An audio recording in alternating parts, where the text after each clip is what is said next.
सदा भगवान नयसि। नमो वीतरागाय, नमो अरिहंताणम, नमो सिद्धाणम, नमो आयरियाणम,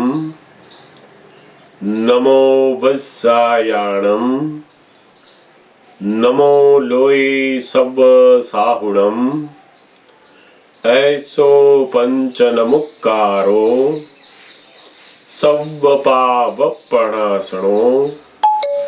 मंगलाणं च सव्वेसिं पडवं हवै मंगलम्। ओम नमो भगवते वासुदेवाय। ओम नमः शिवाय। जय सच्चिदानंद, जय सच्चिदानंद।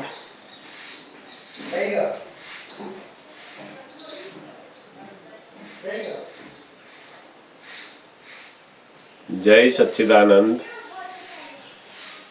આપણે કવિરાજનું પદ સાંભળીએ।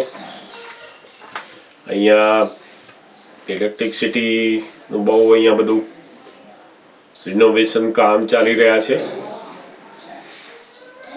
એટલે મોટા ભાગે આવી રીતના બંધ થઈ જાય છે, પણ વાંધો નહીં, આપણને જેટલો સમય ચાલે એટલું।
ખોટ કર્યો વ્યવહાર મજબૂત ચણ્યા ભ્રાંતિ પાયા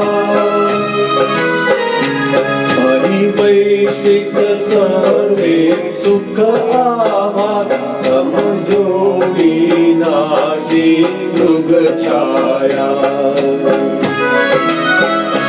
નિશ્ચય જો પ્રાપ્ત થયો આત્મે છૂટવાની સુજમય બતલાવે પોલીસનું વોરંટ આવ્યું જો એક્સેપ્ટ કરી ઉકેલ આવે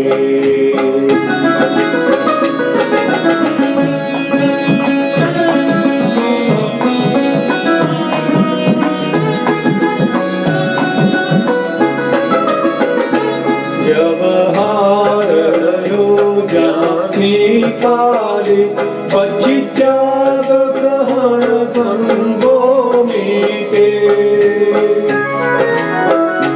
મમતા શક્તિને અહમ ત્યાગે કેવળ ગૃહિતાતમ સુખ મિરે વ્યવહાર હજુ છે બાકી છે હિસાબ ચૂકવ નાયક ભાવે જે કંઈ બની ગયું છે વ્યવસ્થિત એક્ઝેક્ટ ગણ્યું દ્રષ્ટા ભાવે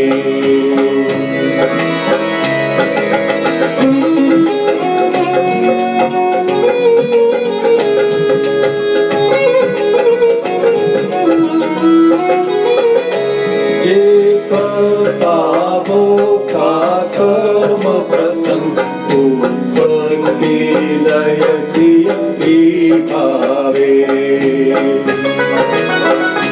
નિશ્ચય શુદ્ધાત્મા અપરતા ઉદગલ કરતા છે વ્યવહારે જે જ્ઞાન જવર્તે વિજ્ઞાને મહામૂર્ત દશા જો સ્વભાવે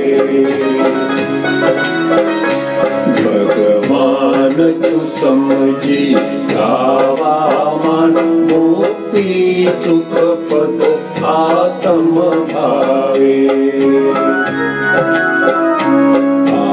આત્મા એ ક્યારે કદી નથી ગ્રહણ કર્યું આત્મ ભાવે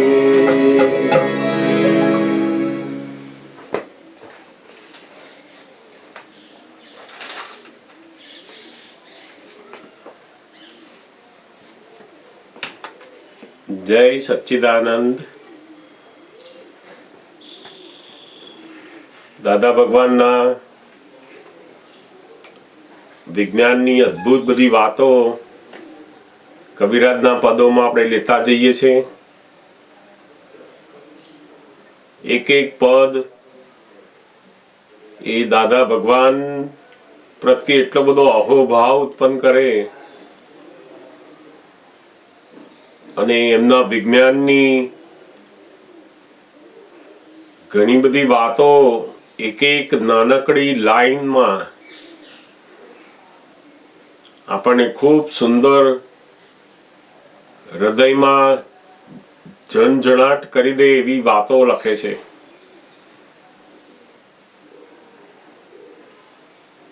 બહુ સુંદર પદ છે. જ્યાં સુધી પોતાની ભ્રાંતિ છે કે હું જ મહેશભાઈ છું અને આ હું જ ચલાવું છું, ત્યાં સુધી જ આ બધો ભોગવટો અને બંધન છે. બાકી આત્માએ તો ક્યારેય આ કોઈ પૂતગલ સુખ અને દુઃખ એને ભોગવ્યા જ નથી. ભ્રાંતિ એ કરીને એને એવી બિલીફ ઊભી થાય છે અને એ બિલીફથી આખું બંધન અને ભોગતા પણ બંને ચાલુ જ રહ્યા કરે છે, કરતા અને ભોગતા.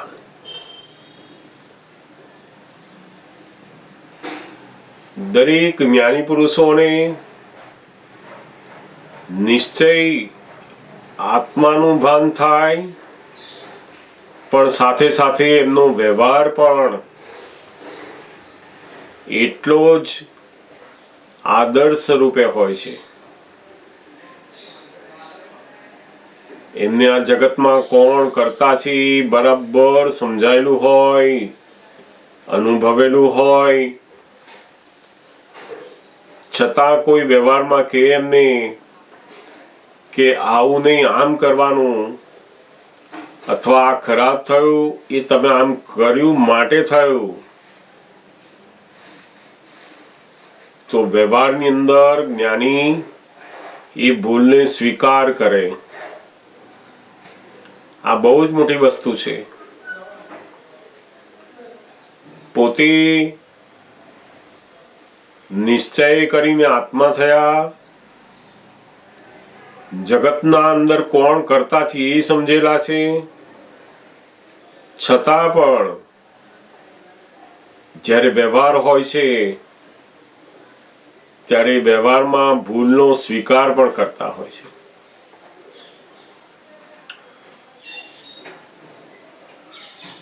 જેમ કોઈ જગ્યાએ એમનાથી કાચનો ગ્લાસ હોય તૂટી ગયો, તો દાદાથી તૂટી ગયો, તો દાદા પણ કે આ મારાથી તૂટી ગયો.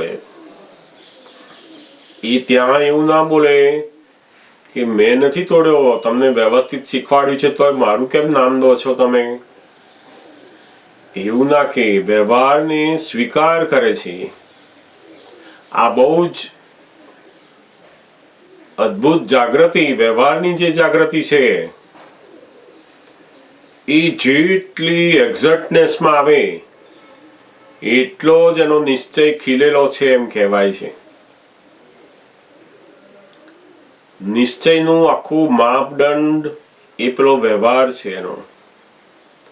જે વ્યવહારની અંદર ભૂલનો સ્વીકાર કરતા જ નથી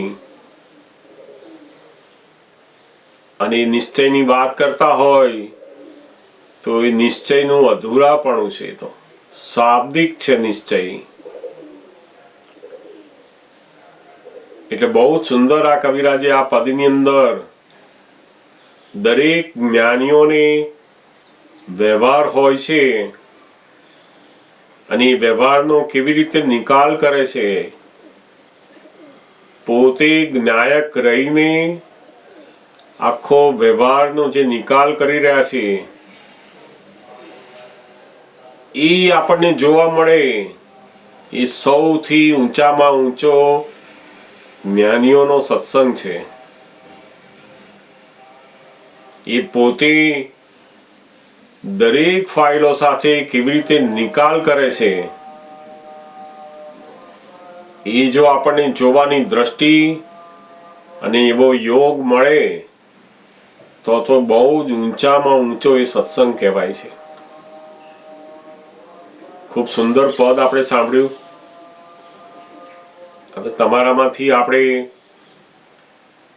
જે કોઈના પ્રશ્નો હોય તો આપણે એની પણ વાતચીત કરતા જઈએ. જરૂર આપણે પ્રશ્નોત્તરી સ્વાધ્યાય તમે બધા તમારા પ્રશ્નો પૂછી શકો. જરૂરથી પૂછો.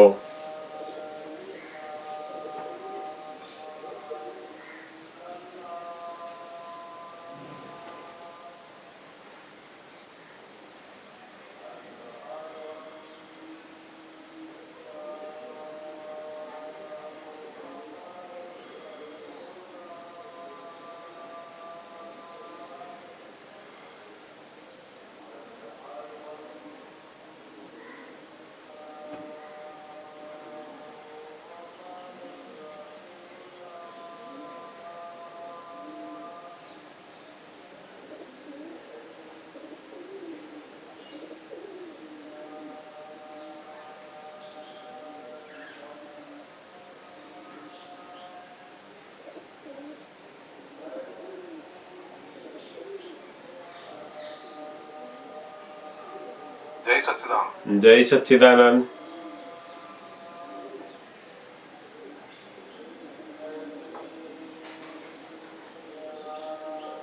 જ્ઞાની આપણો આત્મા ત્યાં બધું જ પૂછે.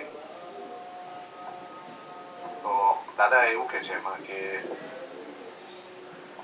જ્ઞાની પુરુષ એ જ આપણો આત્મા છે, માટે ત્યાં પૂછવાનું. બરાબર. પેલો આત્મા અત્યારે જવાબ આપશે નહીં. બરાબર છે.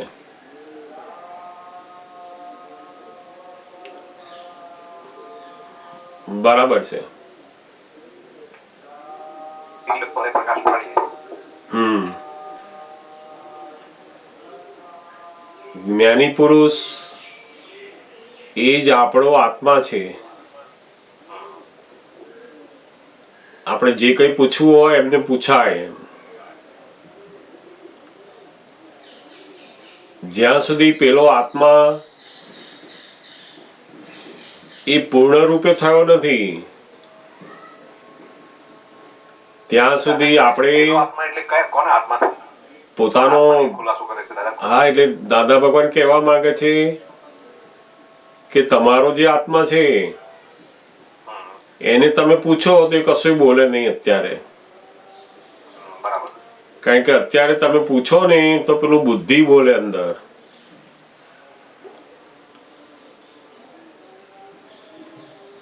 એટલે તમારો જે આત્મા છે એ અત્યારે ક્યાં છે તો કે જ્ઞાની પુરુષ એ જ તમારો આત્મા. એટલે તમારે જો કોઈ પ્રશ્ન પૂછવો હોય અથવા જાણવું હોય કે આમાં શું ખરેખર શું હોવું જોઈએ, મારે શું જાગૃતિ રાખવી જોઈએ, આમાં શું સમજવું જોઈએ, તો તમે જાતે અંદર તમારા આત્માની અંદર કે તમારી જાગૃતિમાં પૂછીને ગોઠવી દો તો એ કે છે કે બરાબર નથી. એ કારણ કે અત્યારે તમારો આત્મા જે પૂછવા જેવું છે ને એ જ્ઞાનીનો આત્મા છે, એ તમારો આત્મા છે.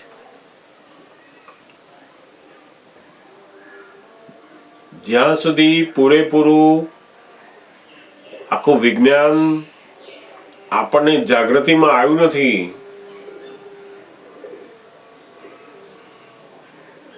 એટલે અત્યારે આપણે આપણી અંદર આત્મા જે છે એને કશું પૂછાય નહીં અથવા તો એના જવાબથી બહુ ચલાય પણ નહીં.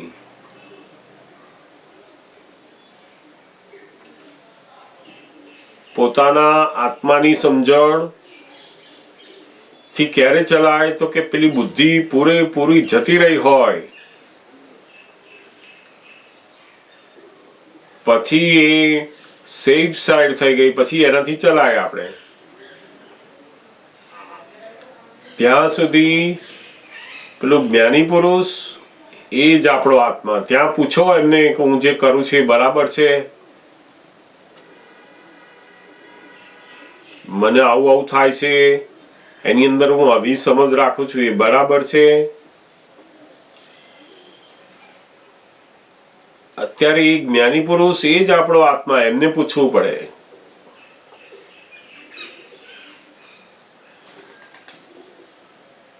નહીં તો કેવું થાય પેલાના જેવું ખેતરની અંદર રીંગણા લેતો હોય, પોતે જ ખેતરનો માલિક અને પોતે જ લેનારો.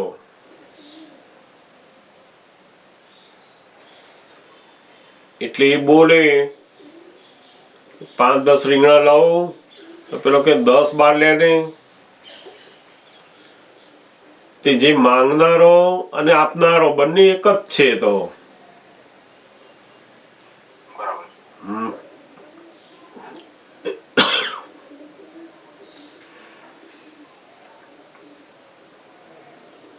એટલે બહુ બહુ સરસ વાત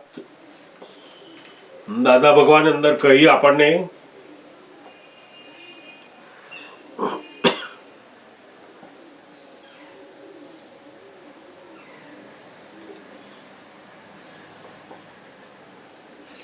આપણી અંદર જે આત્મા છે એને આપણાથી પૂછાય નહીં અત્યારે કશું.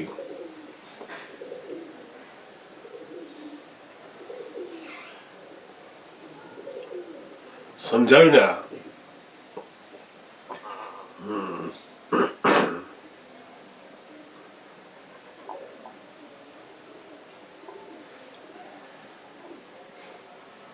બીજું એ પૂછવું હા, બોલો બોલો.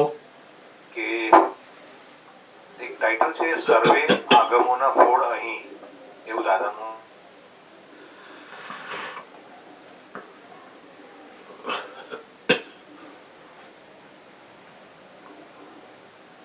ટાઇટલનું ભેગું દર્શન પ્રાપ્ત કરેલું છે. બરાબર જેને જે ગૂંચવાડા હોય તેનો ખુલાસો તરત મળશે. બરાબર. તેનું જ્ઞાન થયું નથી પૂર્ણ થાય, તેનું જ્ઞાન થયું નથી પૂર્ણ થાય, દર્શન તો છે જ. એમાં જરા ડિફરન્સ સમજવું હતું. દાદાનું જ્ઞાન જે છે પૂર્ણતા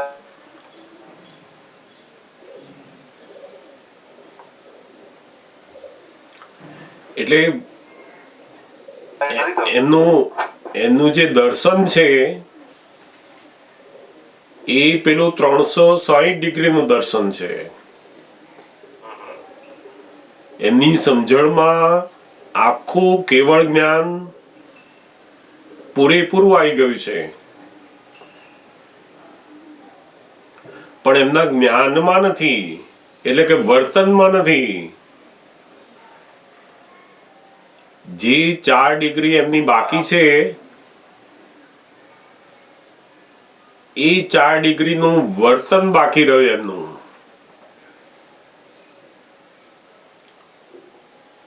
એટલે આપણને તો બિલકુલ ખબર પડે જ નહીં કે આ એમનું વર્તન બાકી છે એવું, પણ એ તો એમની એટલી બધી પ્યોરિટી છે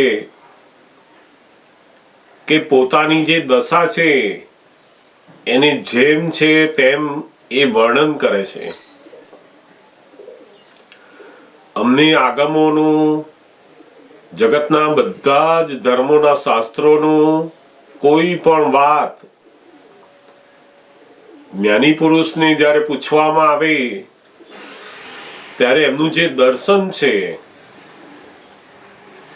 એ દર્શન 360 ડિગ્રીનું હોવાથી એ વાતને જેમ છે તેમ એ આપણને સમજાવી શકે કે આ વાત ફલાણા શાસ્ત્રની અંદર લખી છે, એની પાછળનો શું આશય છે, એ શું કહેવા માંગે છે, કયા સમય માટે હતું, કોના માટે હતું, બધું એક્ઝેક્ટ કરી શકે આપણે.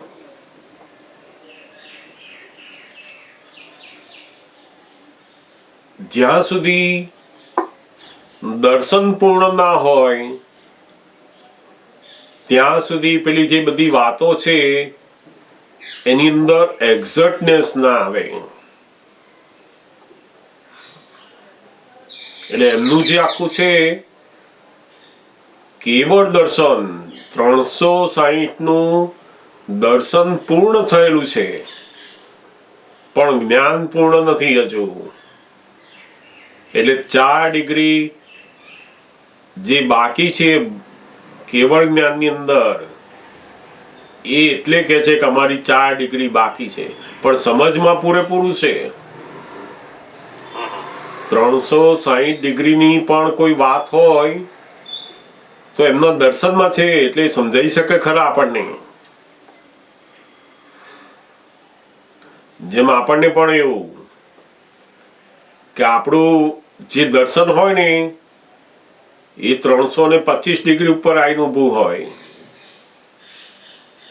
પણ આપણું જે જ્ઞાન, આપણું જે વર્તન હોય ને એ 300 ડિગ્રી ઉપર હોય. એટલે દર્શન અને પેલું વર્તન એ બેની જોડે થોડોક ડિફરન્સ રહ્યા કરે.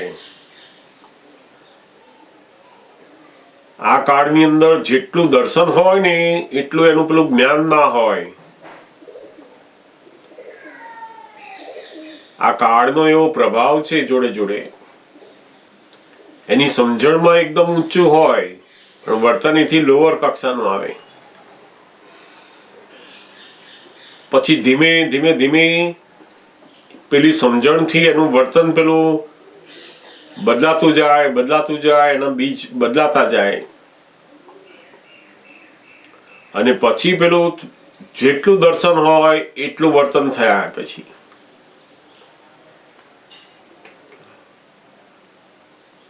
એટલે બહુ બધા આગમોની વાતો, ગીતાની વાત હોય, રામાયણની વાત હોય, વેદાંતની વાત હોય, બધા ધર્મોના શાસ્ત્રોની દરેક વાતો, દરેક સંતોની કોઈની પણ વાત હોય, બધાને એ એક્ઝેક્ટ સમજાઈ શકે, કારણ કે એમની પાસે એક પેલું દર્શન પૂર્ણ છે.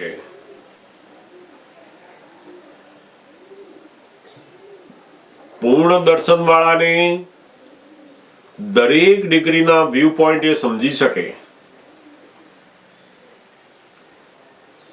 250 ડિગ્રી વાળાનો જે વ્યૂ પોઈન્ટ હોય એ વાતને પેલા 360 વાળો બરાબર સમજી શકે.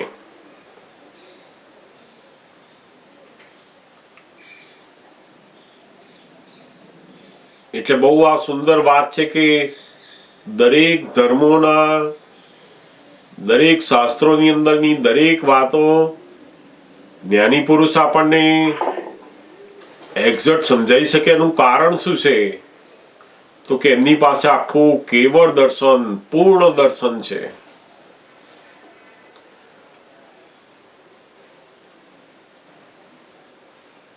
જેમ તમે મુંબઈને બરાબર બધી જ રીતે જોયેલું હોય, એનું પૂર્ણ દર્શન હોય, તો એના વિશે ગમે તેટલા પ્રશ્નો તમને પૂછે તો તમે એને સમજાવી શકો, કારણ કે તમારા દર્શનમાં છે, સમજમાં છે.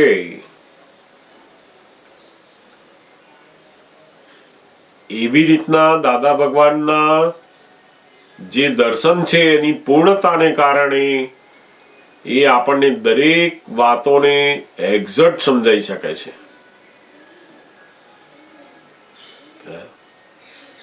દર્શન એ જેટલી બુદ્ધિ ખલાસ થાય એમ વધતું જાય. આ જે કેવળ દર્શન છે એ દર્શન એટલે એક જાતની સમજ ખીલતા ખીલતા ખીલતા ક્યારે ખીલે? તો કે પેલી બુદ્ધિ થતી જાય એમ દર્શન વધે. આ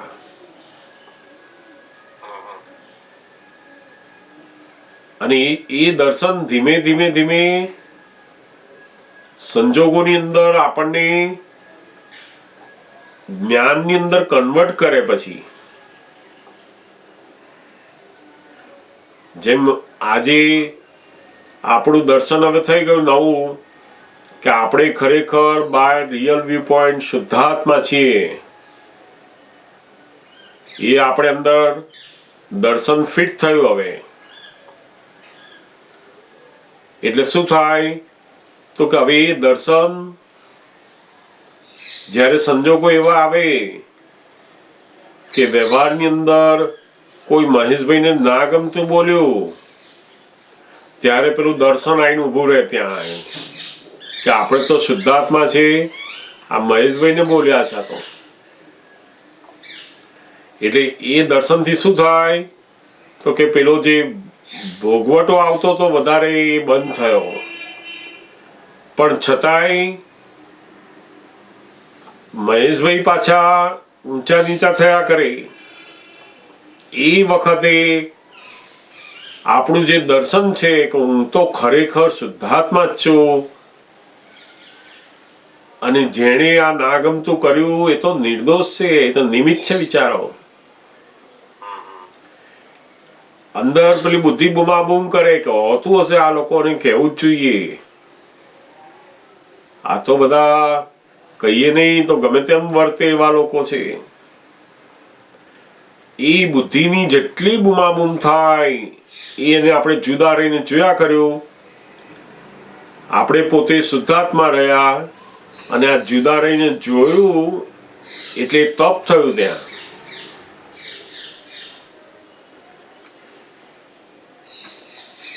એટલે આપણું જે દર્શન અને પેલું તપ બે ભેગું થયું કે જ્ઞાનમાં કન્વર્ટ થયું.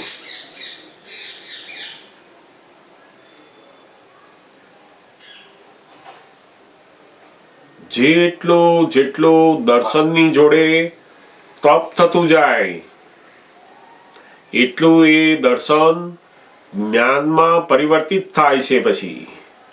પછી સજ્જડ થઈ જાય. પછી એમ કરતા કરતા કરતા પેલું જે દર્શન છે એ જ્ઞાનની અંદર વર્તનમાં આવતું જશે. સમજાયું ને?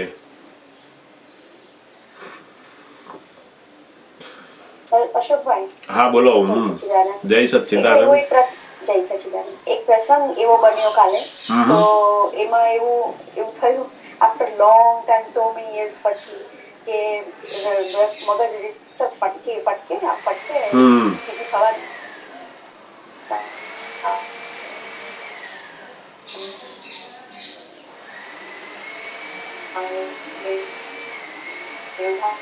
એટલું બધું મેં બોલને આપી જે એક્સેપ્ટ નહીં કરે મને કે ના આવું તો કઈ હોતું હોય, વ્યવહાર તો કરવો જોઈએ ને સરખી રીતે, આવું થોડી ચાલે, આવી રીતે ના ચાલે. અને બસ એમ આર્ગ્યુમેન્ટ, એટલે આવું ગુસ્સો થયા જ કરે અને પછી અંકલ તો રહ્યા જ કરીને છૂટામાં. તો એ શું થયું પછી? હવે એનો એ કઈ આપણને જ્ઞાન તો પ્રગટ રહ્યું એ સમયે, પણ એ નિકાલી જ કહેવાય. હા, એ નિકાલી જ છે. ફાઇલ નંબર 1 ની જે મન છે, બુદ્ધિ છે, બૂમો પાડ્યા જ કરે કે આવું તો ચાલતું હશે, વ્યવહારમાં તો આમ કરવું જોઈએ, આમ રહેવું જોઈએ. એ બધી બૂમો બૂમ કર્યા જ કરે. અને એ સમયે આપણે એને જુદા રહીને જોયા કરવાનું છે. આપણે શુદ્ધાત્મા છે ત્યાં આગળ, અને જોડે જોડે આપણે નક્કી છે કે સામેવાળો એ નિર્દોષ છે, નિમિત્ત છે. તો એ જે કઈ વ્યવહાર છે એ આપણું જ પરિણામ છે એમાં. એટલે એ જ્ઞાન આપણને અંદર રહેતું જાય, અને જોડે જોડે આ મન બુદ્ધિ બૂમા બૂમ કરતા હોય, આપણે એને જુદા રહ્યા એટલે તપ થઈ ગયું કહેવાય. બુદ્ધિ ગમે તેટલી છટકી જાય, મન બુમા બૂમ કરે, ગમે તે છો ને કરે, આપણે એના પક્ષમાં ગયા તો પેલું તપ તૂટી જાય. આપણું જે દર્શન છે કે હું ખરેખર શુદ્ધાત્મા અને આ મન વચન કાયાથી ભિન્ન છું, હવે હું, એ આપણું દર્શન ફિટ થયું છે આપણને.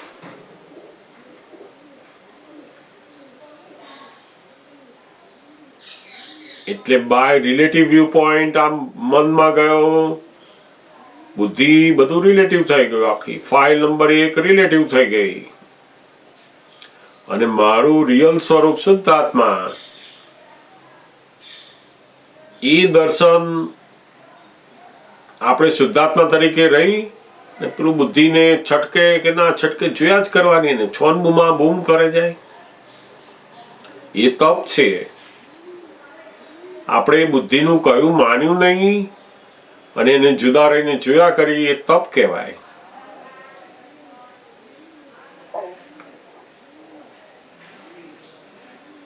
ફાઇલ નંબર 1 અને હું શુદ્ધાત્મા બેને અલગ રાખ્યું એટલે બહુ મોટું તપ થયું કહેવાય. આ અદિત તપ. અને એ અદિત તપ જેટલું વધારે બનતું જાય એમ કરતા કરતા પેલું જે દર્શન છે એ પછી જ્ઞાનમાં પરિવર્તિત થાય છે. એટલે સજ્જડ થતું જાય, હું શુદ્ધાત્મા છું એવું વર્તનમાં આવતું જાય પછી. એટલે કારણ કે પ્રોસેસ બી લાંબો ચાલ્યો, એમ કે નોર્મલી તો મને આવું ટકે નહીં, 1 મિનિટ 2 મિનિટમાં તો બધું બંધ થઈ જાય, પણ આ વખતે તો ફર્સ્ટ ટાઈમ એવું થયું કે 2-3 કલાક આમ. હા, ચોથી ચાલે, 3 કલાક ચાલે, આપણે વાંધો નહીં. એ તો કોઈક વખત એનું જોર વધારે હોય, વધારે ચાલે. આડાઈ કરે એવું ખબર પડે કે રિક્તર આડાઈ કરે છે, જવાબ આપે તો પૂછે તો જવાબ ના આપે, પછી એને રૂમમાં બેસાડીને કરાવડાવી દીધી કર અત્યારે. પણ આપણે એનાથી જુદા પડ્યા. એ જે દર્શન છે આપણું, આપણે એની જોડે એકાકાર નથી થતા, એટલે બહુ મોટું તપ શરૂ થયું ત્યાં. આખું જગત પોતાની બુદ્ધિને, પોતાના મનને એ જે કે એમ જ ચાલતું હોય બધા. કારણ કે એનું દર્શન શું છે, તો કે આ હું જ છું, હું જ મહેશભાઈ છું, એવું દર્શન છે. અને એ દર્શનથી આ બુદ્ધિ મારી, મને છેતરી ગયો, મને કહી ગયો, બધું ઊંધું દર્શન છે એનું. એટલે ઊંધું દર્શન અને ઊંધું જ્ઞાન એ બે ભેગું થાય એટલે એવી અસર થાય છે. એનું દર્શન ઊંધું છે અને એનું જ્ઞાન પણ ઊંધું થયું છે.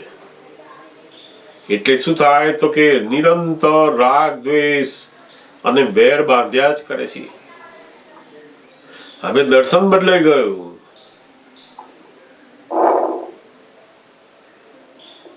દર્શન બદલાયું એટલે શું થયું તો કે પેલું ઊંધું જે જ્ઞાન હતું ને એ પાછી બૂમાબૂમ કરશે, પણ એ વખત આપણે તપ થાય છે કે હવે મારું નો યાર, હું આનાથી જુદો પડી ગયો, તું તો પાડોશી, મારું નો યાર.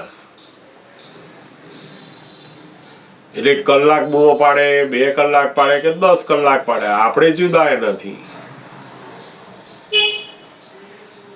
એવું જેટલું અંદર વર્ત્યું કે આપણે બહુ મોટું તપ થયું, અને એ તપ આપણા દર્શનને જ્ઞાનમાં પરિવર્તિત કર્યું. જેટલું તપ વધારે એટલું એને જ્ઞાન સજ્જડ થતું ગયું. હવે બાકી શું રહ્યું તો કે આપણને દર્શન પૂર્ણ આપ્યું છે, પણ તપ બધા બાકી રહ્યા છે. જાત જાતના બધા સંજોગોની અંદર જે તપ આવે એ બાકી રહ્યા છે. એ તપ જેમ જેમ થતા જશે અદિત તપ, એટલે બધા તપથી કર્મની નિર્જરા પણ થતી જશે, અને જોડે જોડે આપણું જે દર્શન છે એ જ્ઞાનમાં કન્વર્ટ થતું જાય છે. જેમ 340 ડિગ્રીનું દર્શન હોય તેનું વર્તન 325 સુધીનું હોય, પછી વધતા વધતા 26, 27, 28 એમ થતું જાય. એનું દર્શન આગળ જાય એમ પછી જોડે જોડે જ્ઞાનનું પણ આગળ જતું જાય.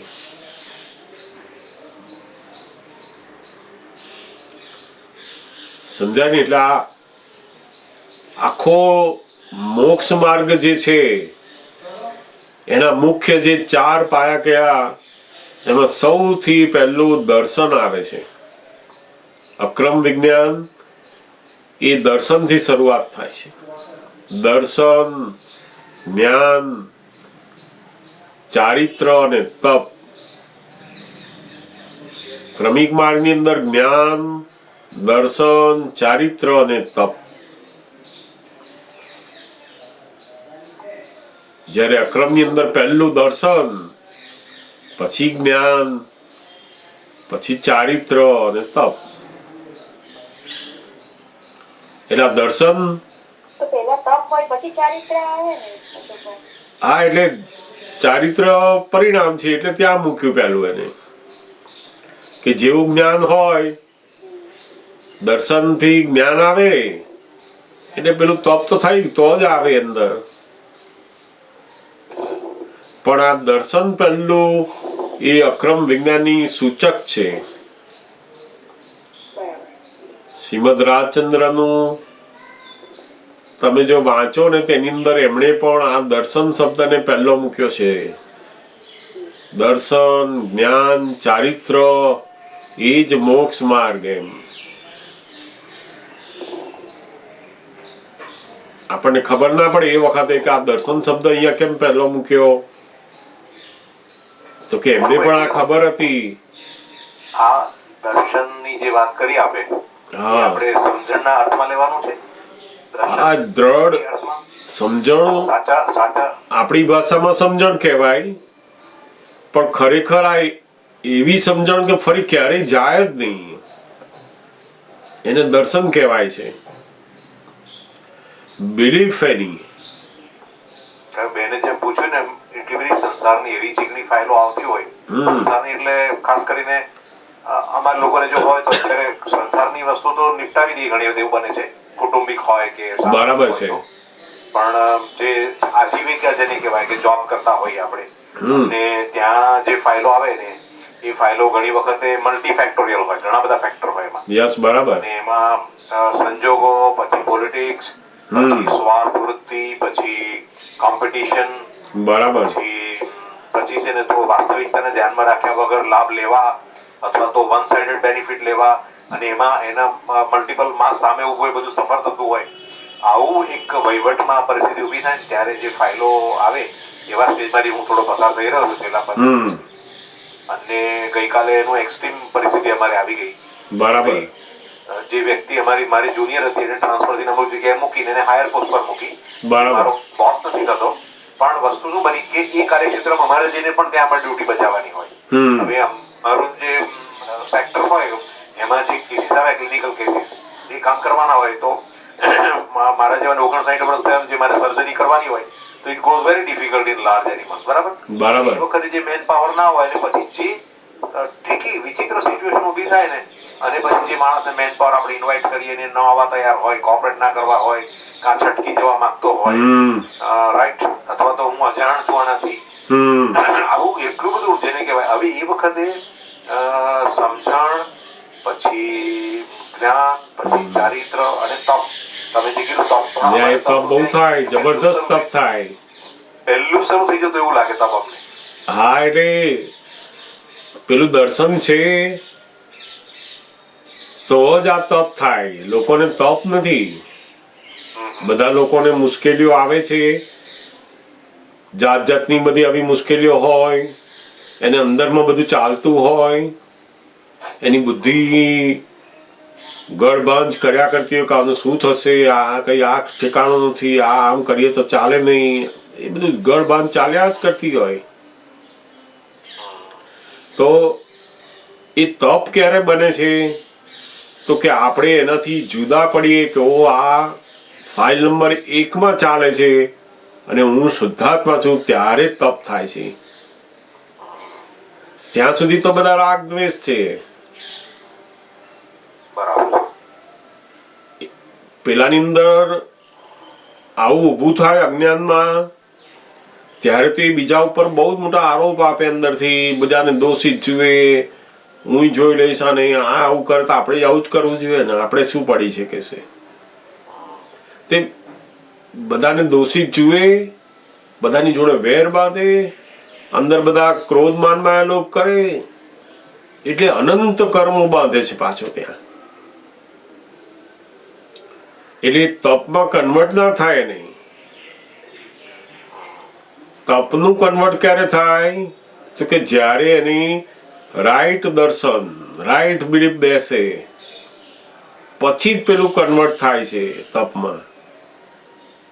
અદિર તપ, બીજાને દોષિત જુએ નહીં એવી સમજણ, એ એને તપ કરાવે છે.